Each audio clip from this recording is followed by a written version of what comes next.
to the Sacred Postpartum Summit. My name is Leila B and I am your hostess. I am also an entrepreneur, a mother of 3, a change maker, a traditional Moroccan postpartum trainer, and a philanthropist. My mission is to revive, reclaim and restore sacred and ancient traditional Moroccan postpartum medicine, to document the wisdom and keep it alive.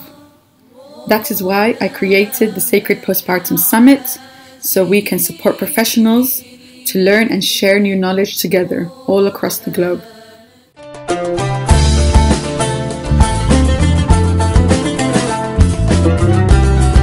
Today I would like to introduce Hilary Lewin. Hilary founded Doula UK in 2001, and she's often reminded of the quote, "Never doubt that a small group of thoughtful, committed citizens can change the world. Indeed, it is the only thing that ever has." Margaret Mead. Today, Hilary will be talking about self-care for the professional. She talks about how self-care might look for you and why it is important, looking at self-care in its many aspects: financial, emotional, physical, and sensual.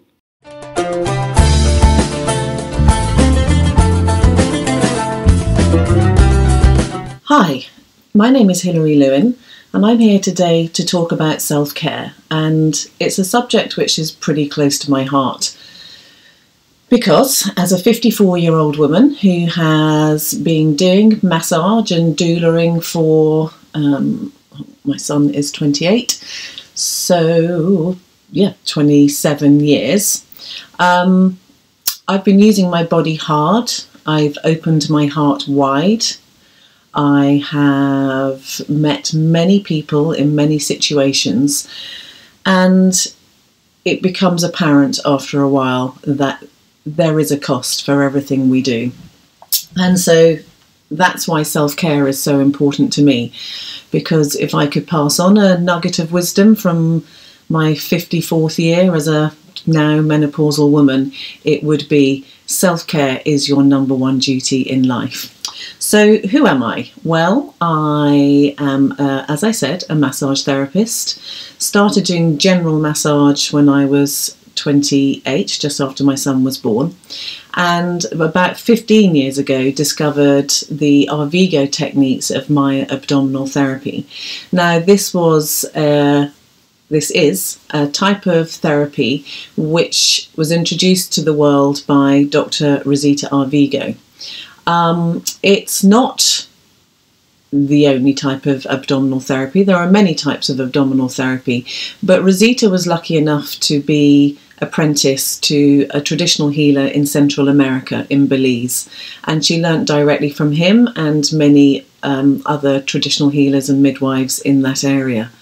And she was able to come along with her Western education as a naturopath, as a doctor of naturopathy, so someone who has studied bones and ligaments, and to take a very traditional form of healing, layer upon it the Western approach of science and understanding, for better and for worse, and then deliver it to the world in a way which is accessible for the entire community, for men and for women, for those who are very much stuck in a scientific mode of understanding the body, and then the rest of us who understand that there is always an emotional, spiritual component too.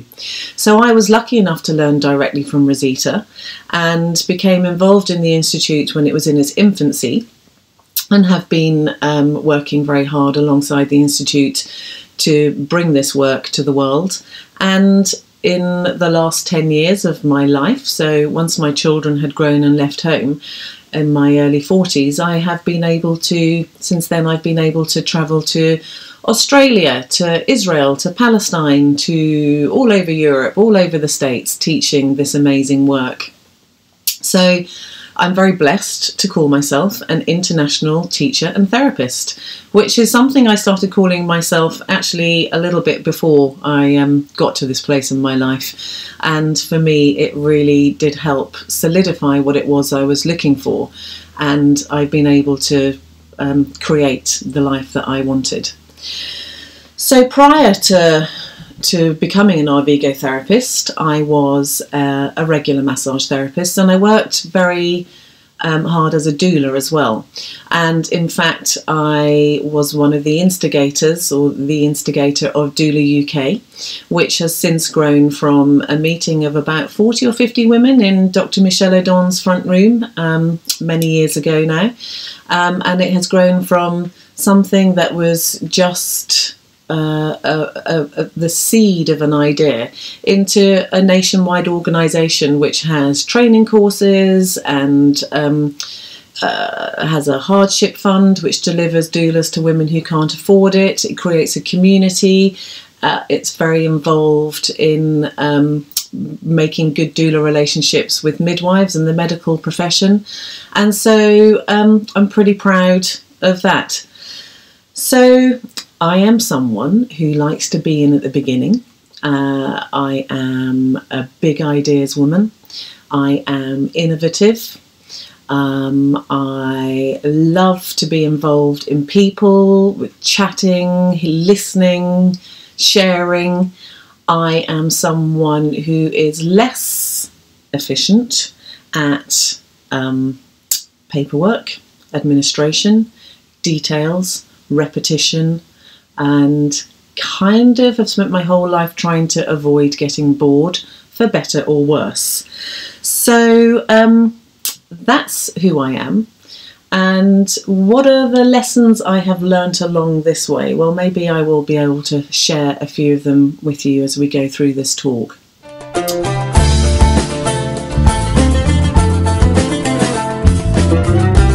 First of all, as I said, I think self-care is the most important task each and every one of us has on the planet, right now, right here, today and every day. If we don't look after ourselves, we're depending on someone else to do it. And why should anyone else look after us? Really, we should all be involved in taking care of ourselves, and then any energy that we have left over, we can share with others to improve the quality of life of the people and the planet around us. But our most important job is to take care of ourselves, because we are our number one responsibility, and we shouldn't make that the job for anybody else. So self-care for me is financial, it's emotional, it's physical, it's sensual. Self-care, we talk about 5 senses, and in fact we've got so many more than 5 senses. 5 senses was a way of kind of trying to pigeonhole things into a small box, but of course every one of those senses, touch, hearing, smell, taste, sights, those, each one of them have a multitude of calibrations. So I try each day to make sure that those 5 basic senses have some care given to them. So what is it I touch? What touches me? When we are thinking about self-care, let's think about our skin.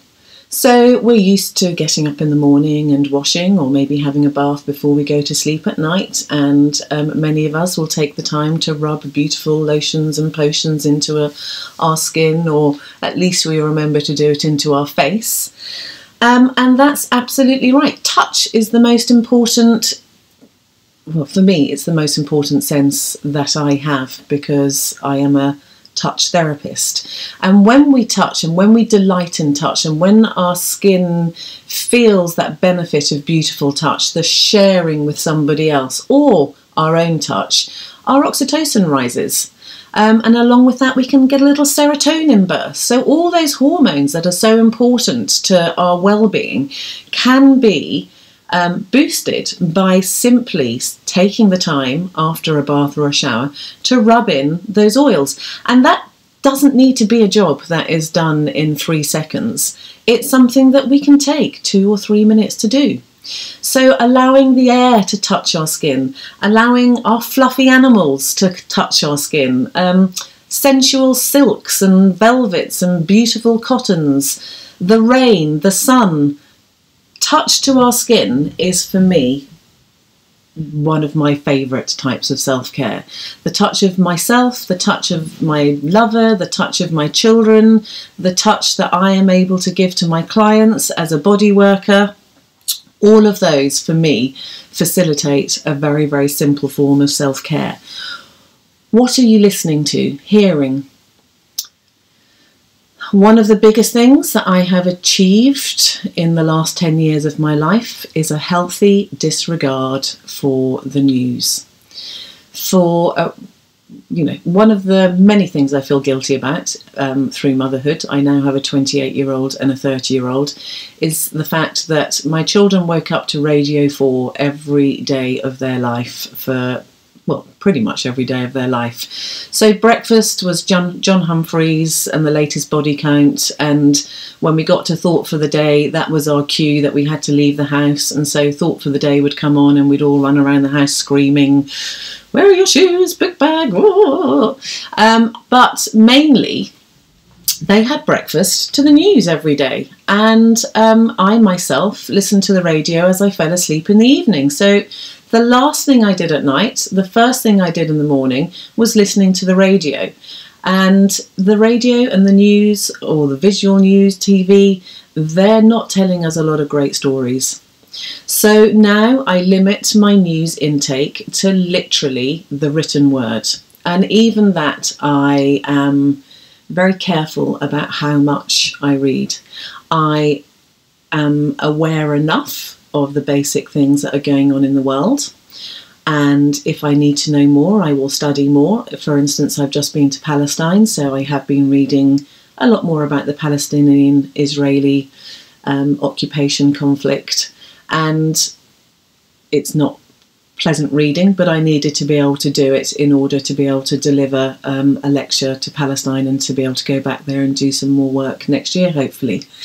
But I don't need to know every single day the horror and the terror and the trauma that is going on in the world. There's only so much that I can do.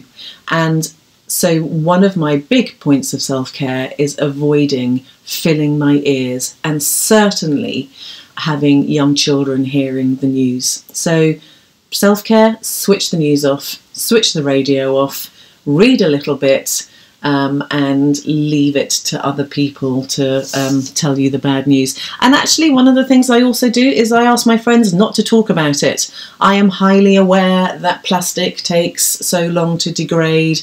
I am highly aware that the global situation is not good. But when I'm sitting down to eat a meal, I don't want to be discussing that over dinner. So what are you hearing? What are you listening? Gossip. It's salacious. I love a good bit of gossip. I love nothing better than settling down to it. But it's like eating donuts. I really like the idea, and then afterwards I wish I hadn't done it. So the words that come out of my mouth, the words that I listen to, I really try to be careful with my self-care to make sure that they're not damaging me or anybody else. So smell. Well, that's my favourite. Did I say touch was my favourite? Okay, touch and smell. And I love taste as well. They're all my favourites. But smell. Filling our homes with beautiful smells, using beautiful lotions and potions, spending the money on buying an amazing candle or burning incense. All of those things make me happy. They make me know that I'm in a sacred space. So many cultures and so many religions burn incense, and when we burn incense, it's been proven scientifically that they clear the air and can help with the atmosphere, but also we use smoke to carry our prayers, our dreams, our thoughts, our wishes up to the heavens. And so with that smoke goes, we can let go of emotions, we can send out our wishes, we can use that as a moment. Burning incense can be used as a moment just to drop into the space we're in and check that we are thinking happy, healthy thoughts that are serving us and serving others. The other thing about smell is I am lucky enough to have a dog. He smells, that's not so good, but he makes me go for a walk every day. And right now, today is the summer solstice. I'm recording this on the 21st of June. And the smells in my garden and out in the woods are beyond divine. So wake up and smell the coffee. That's something I do. I am pretty sure that's not good self-care, and it's something I wrestle with, my fact that I tell my clients not to put coffee in their stomachs first thing in the morning, and that's exactly what I do. But wake up and smell the garden. Wake up and smell the world on your way out. Take time to be in nature. If you're walking down your residential road, stick your head over your neighbour's fence and smell her roses. Stop and brush the lavender, smell the rosemary, take the herbs. In the supermarket, stick your face in that pot of basil. Smell. There are so many beautiful smells that are the perfect way to bring us into a body. And use that plant magic. That plant magic is there to heal us. That smell is not just there to attract the pollinators. It's there to bring us the medicine as well. Smell is medicine. That's what essential oils are. Having a diffuser in your home. So what products are you using? Make sure that you don't have those nasty chemical air fresheners plugged into your walls. Try to be a little bit more organic about the smells that you're bringing into your home. Those fresheners that have chemicals in, those are endocrine disruptors. So self-care is to make sure that you're smelling things that are actually natural and wholesome and pleasing and good for you. So taste. Taste, is that my favourite one? Well, of course, taste is something that we all enjoy. But eating brings with it so many anxieties. So many of us have been taught that food is a reward, or food is bad, or food is a treat. We don't necessarily allow ourselves the time to sit down to enjoy our food. We eat it on the run. So taste is something that we should be able to revel in. Yes, it is a reward in many ways to allow yourself to sit down and enjoy the food, but actually it's your right. It's every human's right to have enough food to eat and to be able to enjoy the food that we eat. So when we're eating, let's sit down at the table and be present to the food that we're eating. It's not a time to be on devices. It's the time when, if we're on our own, we can use that space to be thinking, to be dreaming, to be enjoying. When we're with someone that we love or people that we care about, that's the time for conversation. The time when a family sits around a table together is the most important time in that family's day.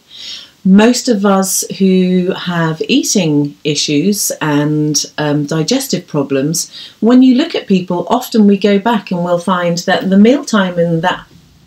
family mealtime in that person's home was not necessarily the most happy and healthy time. It might have been a time when arguments came to the table, or resentments, or there was petty and passive aggressions being played out across the meal table. So taste is something that we must revel in and we must treat, again, as sacred. Let's not desecrate, let's not make desacred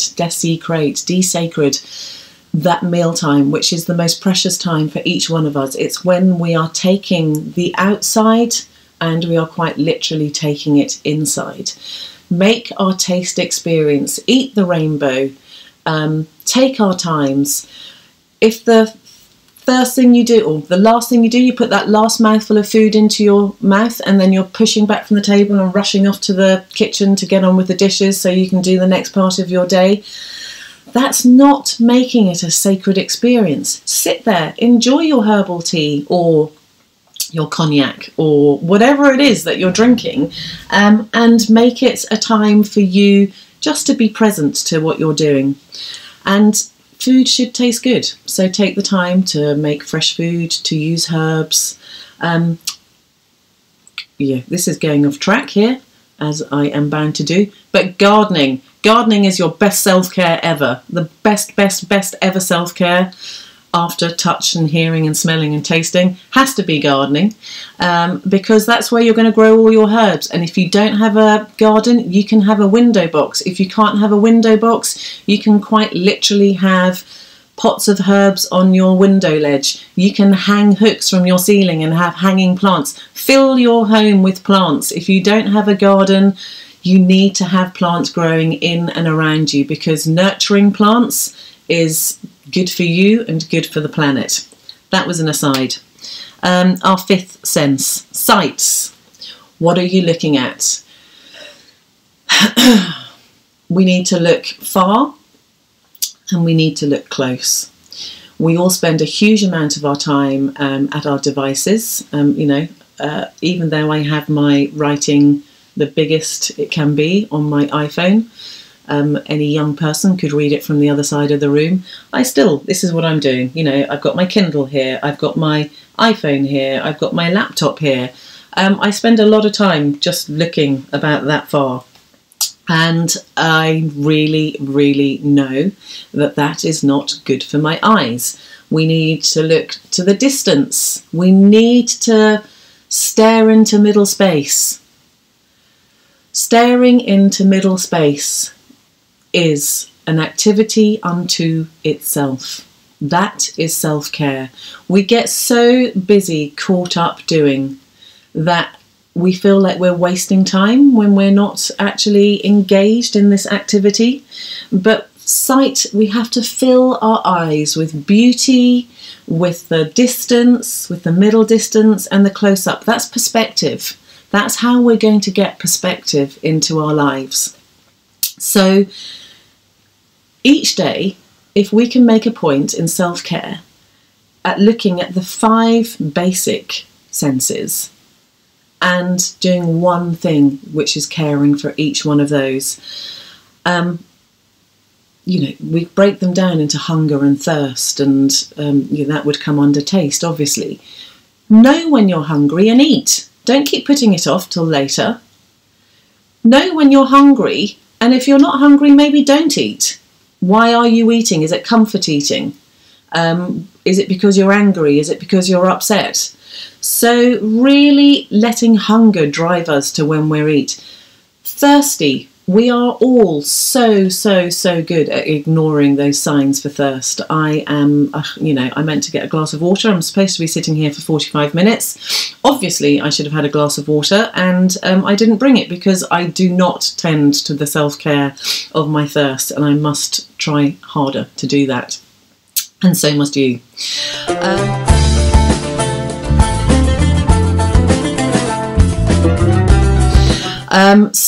So that's the senses. Something good for each one of your senses each day. Financial self-care.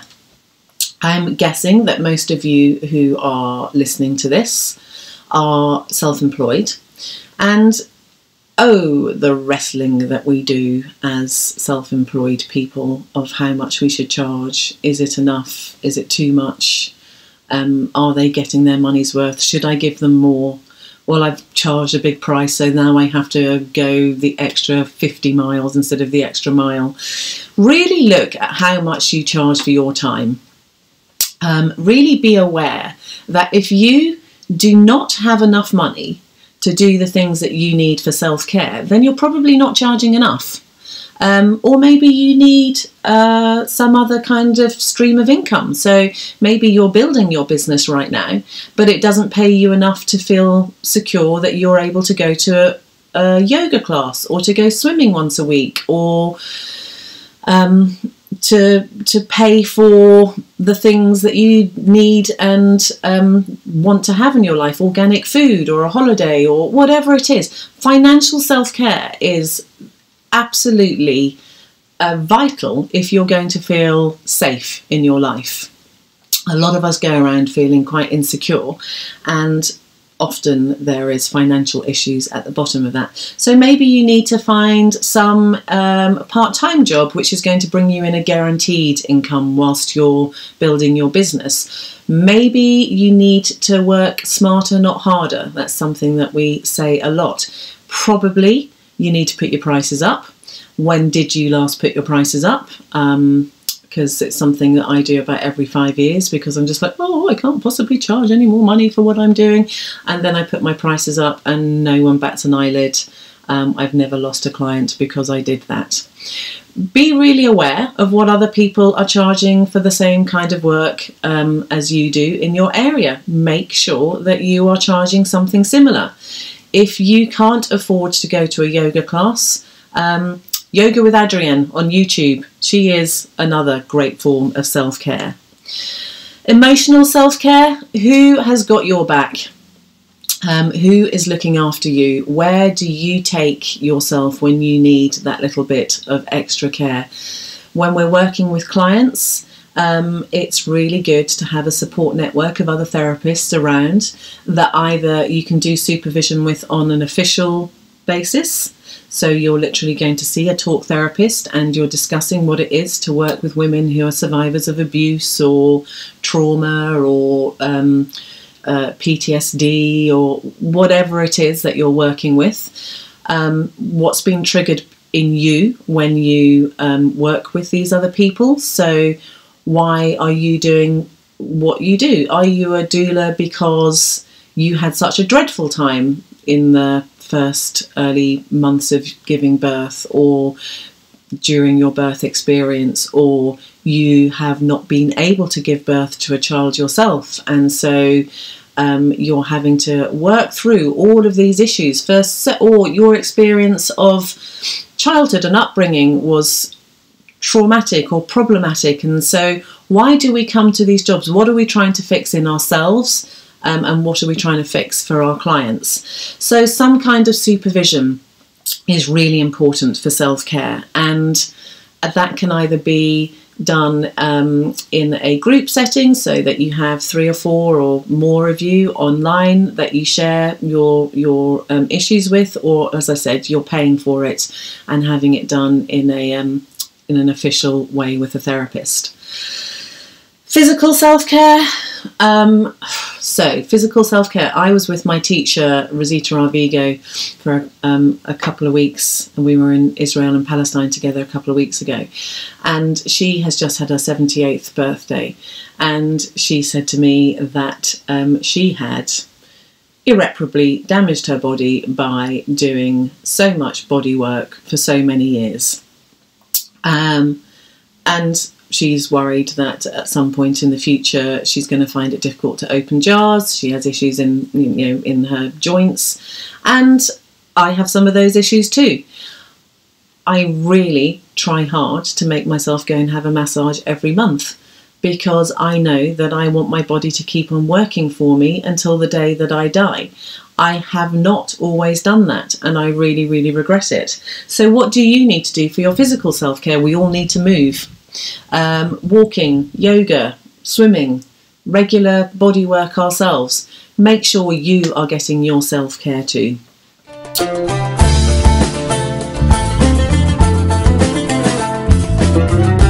Because when I look after myself, I can look after others better.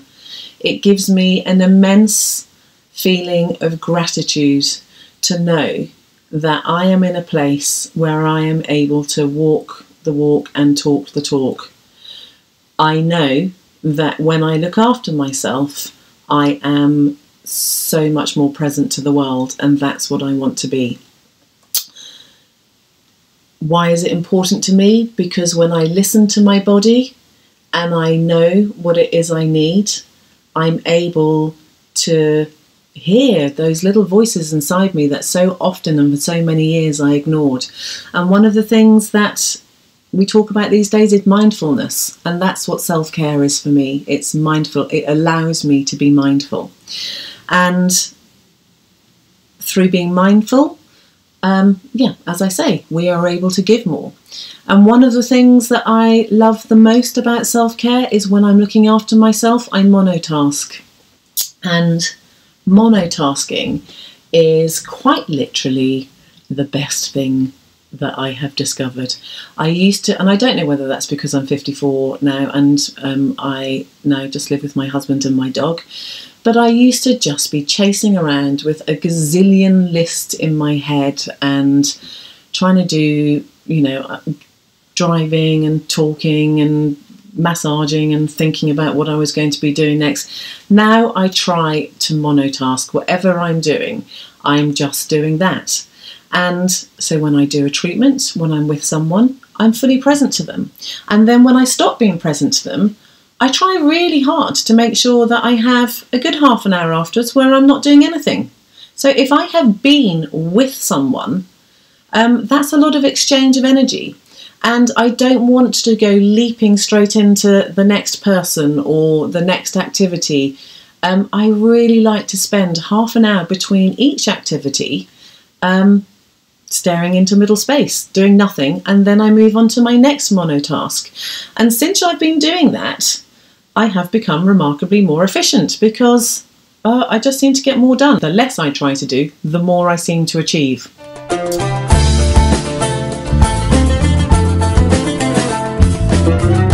Because if we're supporting women, we really need to be present to them. And if you want to do a good job, if you want to be able to charge the right amount for what you do, then you have to be able to exhibit that you know how to take care of yourself.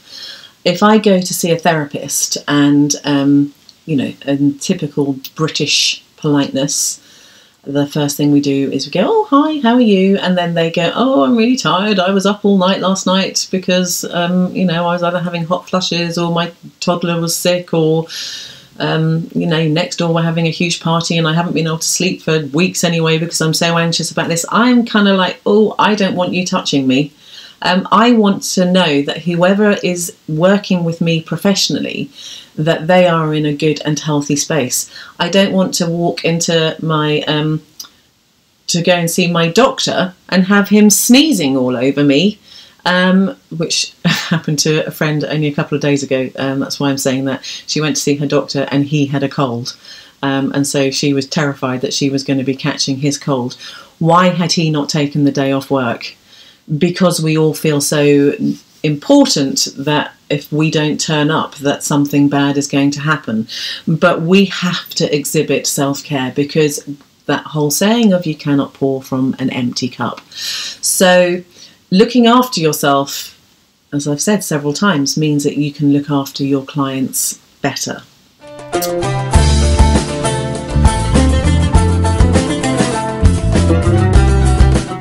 So if I had to sum all of this up, I suppose what I would be saying to you is ask for what you need. And that means that you have to ask yourself for what you need. And in order to be able to ask yourself for what you need to take the time to do it. And that's not something that you just kind of do as you're falling asleep. That's not something you do while you're driving in between jobs or on the way to the supermarket or whatever. Setting aside time once a month or once a week or once a day and just saying, okay, I'm going to spend the next 15 minutes just brainstorming or half an hour or half a day or a day thinking about it. What is it I need? And so when we ask ourselves what it is that we need, that can be, what do I need in my business life? What do I need in relationship to my family? What do I need in relationship to my friends? What does my physical body need? And if we set aside time consistently to do that, it's very interesting because it might be the same things keep coming up. And it might keep me, oh, I need to start doing yoga. I need to start doing this. I need to start doing that.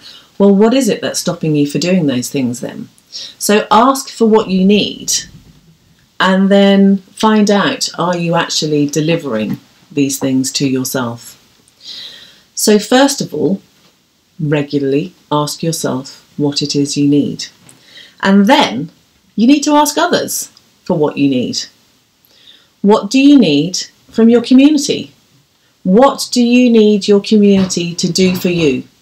Because we can't keep on expecting other people to come to us for help and support if there is no reciprocal asking back. There was a time in my life when I hit a rock bottom. Obviously, there's been a good old few rock bottoms in my life. And I'd hit a particular rock bottom and was sitting in my home weeping and feeling sorry for me. And a variety of my girlfriends came round over the course of that few days, and we did visual around my fire. And some brought chocolate, and some brought wine, and some brought beauty products, and they all sat there and handed me tissues as I wept and wailed and went through all my process. And one of the things that they did, I didn't remember it distinctly. There was, I think, 3 or 4 of them, and they were just sat around going, "Oh, really enjoying this. Oh, this is so good. Oh, come on, let's see if we can make her cry. Poke her a little bit more and see if she'll cry some more." And I was just like, "You're right. Okay, why are you all being so mean to me, and why are you all enjoying seeing me cry so much?" And the truth of the matter is that my self-worth is measured by looking after others. I am a body worker, a massage therapist, a doula, maybe even some might say a healer. And so I get my feel-good kicks out of looking after other people. And so they're the people, these girlfriends were the ones that come around to me all the time with their troubles and their woes, and I'm always the one that's kind of, shining the light and holding them together and helping them find their way forward. And they were so happy to be able to give back to me. They were so happy because they saw me being vulnerable, and so it made them feel better about being vulnerable themselves. They were so happy because they had an opportunity to pay back some of the energy that I had given them. And they had a good old laugh at my expense, and their laughing at me helped me to laugh at myself, of course. Laughter is always the best medicine. So ask for what you need. Ask for what you need of yourself, and ask for what you need of those around you. And most of all, as I said, just remember that laughter is your best medicine. And if you have nothing to laugh at, then fake it till you make it. There's a whole therapy out there which involves faking laughing until you actually do start laughing yourself. If your diaphragm is really, really tight, which is what happens when we get emotional, you've got a variety of ways of releasing it. One is having a really good shout, another one is having a really good cry, another one is having a really good laugh. And I know which one I would choose. And if I was in a singing mode, I would be singing to you the good old Joni Mitchell, laughing and crying, you know it's the same release. Go and Google that song as your next mode of self-care. Thank you very much for listening to me. If you've made it to the end, congratulations. And if you'd like to know any more about me, my name is Hilary Lewin. And if you Google me, you'll find me all over the internet. Thanks very much and take care of yourself. Bye-bye.